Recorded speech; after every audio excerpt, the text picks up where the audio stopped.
Trademarks expire. What does it mean that a mark has expired?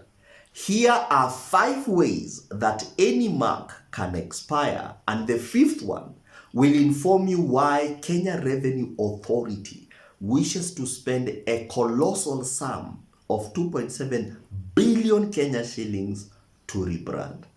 Let's get to class. Trademark, like any other intellectual property facility, has an inbuilt self-destructing system.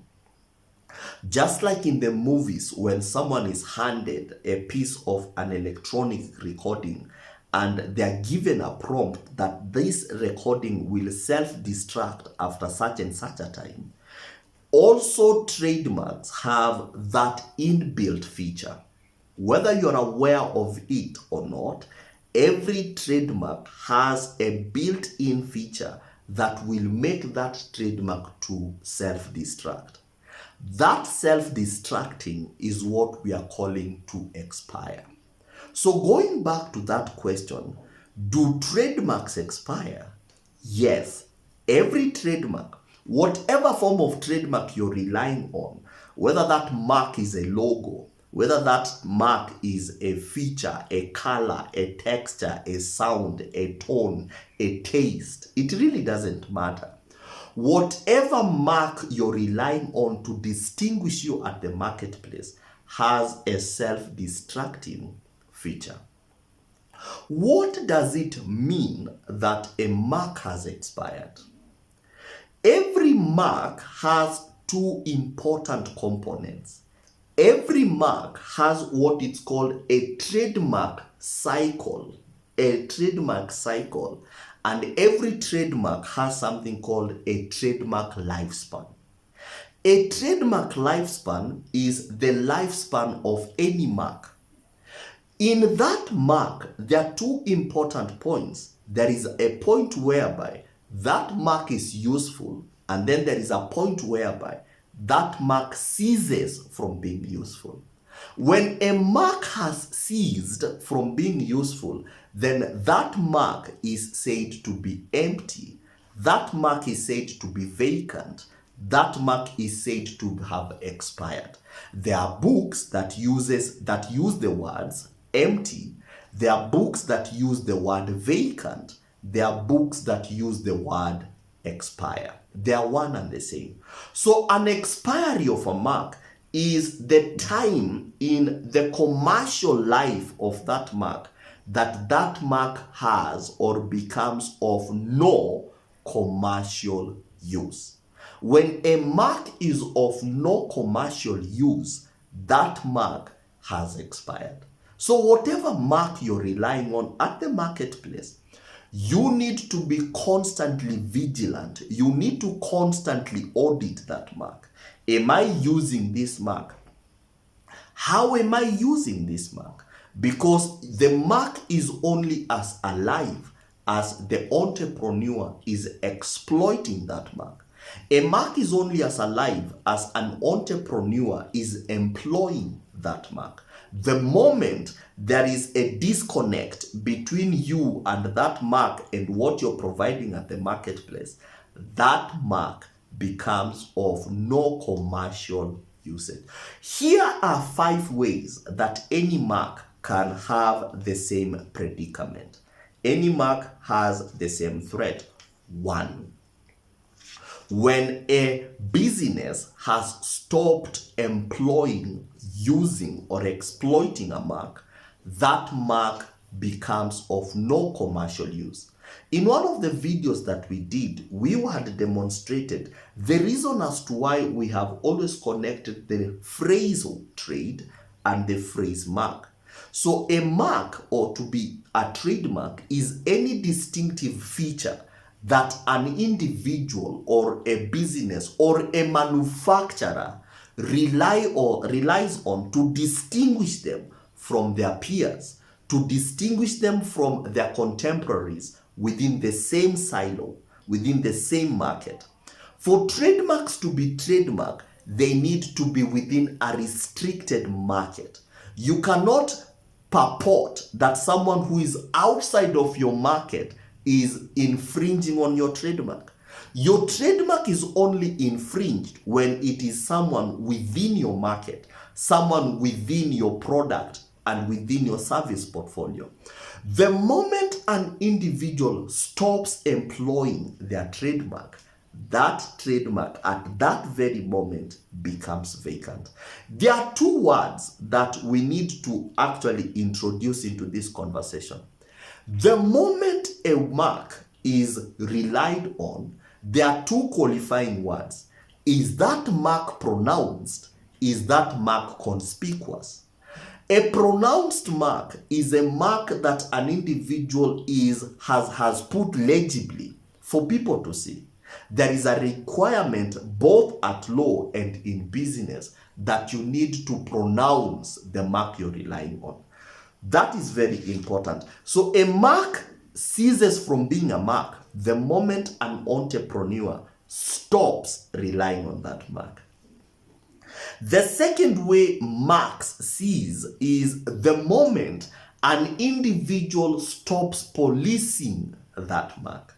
It is important for me to demonstrate that every form of intellectual property, whether it's copyright, trademark, patents, industrial design, plant and seed variety, or any of the 16 different intellectual property facilities, all of these forms of property are private property.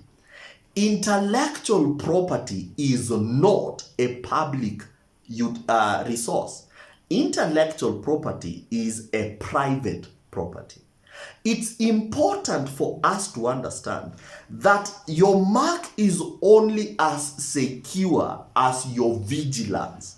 If you're not vigilant, then your mark is not secured. It is one of those reasons why I'm always of this opinion that whenever we use the Kenya National Police to administrate copyright, we are misusing the Kenya National Police, because copyright is a private facility. An individual musician needs to have a capacity to police their own copyright. An individual musician, a company, needs to have the infrastructure to police their own copyright. Similarly, trademark is policed by the individual. Why would someone police their trademark? We police our trademark against something called chances for trademark dilution. Chances for trademark dilution. The moment an individual has pronounced a mark, that mark is under threat of other people who wish to dilute it so as to mislead the consuming base, so as to mislead the consumer base. It is very important that we understand that. The reason why an organization would want to dilute their competitor is so that with that diluted mark, then we can mislead others. It's very important that you as an individual, you as a corporate executive, you as the business owner, you as the shareholder, you as the director of that company, it is very important for you to put in place mechanisms and policies that will help you to individually police your trademark, to individually police other intellectual property facilities that you have. That one cannot be said lightly. The third one, a mark ceases from being the moment an organization gets dissolved, an organization gets wound up, or an organization gets to be acquired. Marks are only living, and marks derive their livelihood from the organization. The moment an organization has ceased from being, similarly, that mark ceases from extracting or deriving life. So a mark is only as alive as the parent. The moment that parent has gone, the mark similarly follows. Marks do not exist at the marketplace of their own free will. So in order for a mark to exist, that company needs to be a going concern.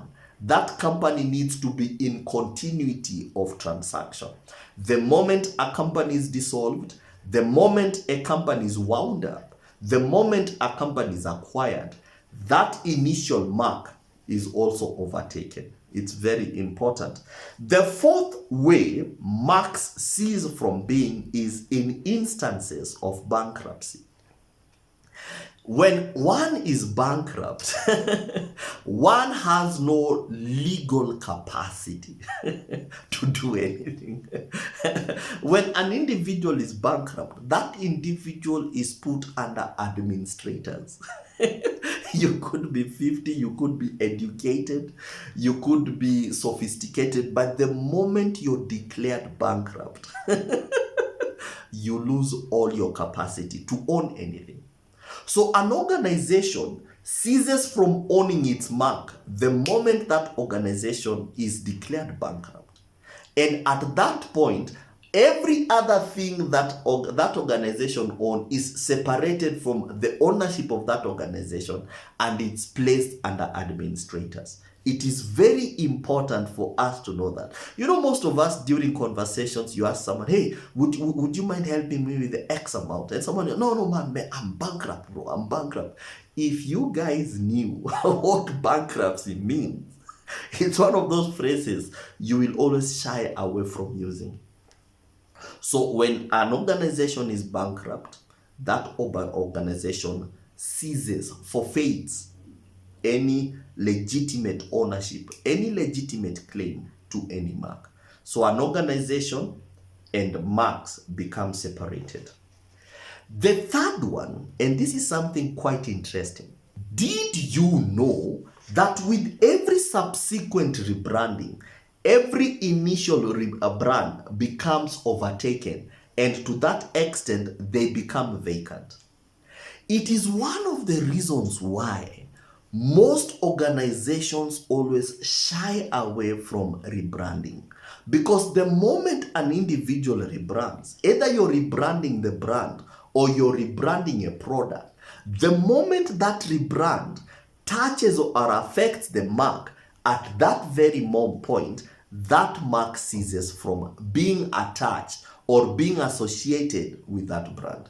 It's one of the reasons why entrepreneurs really need to be cautious how we are approaching redesigning, how we are approaching naming our business, how we are approaching our mantras, our slogans, our phrases, our colors, our shades. It is very important. It's one of those things that I always tell people, when you have put or when you're thinking of putting up, setting up in place a business, the question I always ask someone is this: are you comfortable to go on with that name for the next 30 years? Are you comfortable to go on with that name for the next 100 years? Of course, business is constantly evolving, business is constantly changing, but in as much as the dynamics are changing, those dynamics should not affect the solidity of the marks you're relying on. It's very important, and actually when I'd said the reason why KRA might be wishing to spend a colossal sum of 2.7 billion, 27 million US dollars is the far-reaching extent of that rebrand. I'm actually hoping that KRA is a registered mark with Kenya Industrial Property Institute. It is important for our public organ institutions to begin warming up to the possibility of unlocking competitive advantages relying on their intellectual property. Those are the 5 ways that any mark can cease from being useful to an entrepreneur. From today, as an entrepreneur, it's one of those questions that you constantly need to ask yourself. Am I employing my mark? What marks are available in my business as at today? My name is Ogwang Omuga, and I'm the principal at Franchise and Licensing Institute. And if you've reached this far and maybe you derived value from this content, I would really ask you, kindly consider subscribing and tapping that bell button so that anytime we drop any of these classes, you will be the first one to know. My name is Ogwang. Just in case you might be having a divergent view of what I've said, I welcome you to let's interact in the comment section, and I will be seeing you in the next video. Until then, take care, God bless, and bye-bye.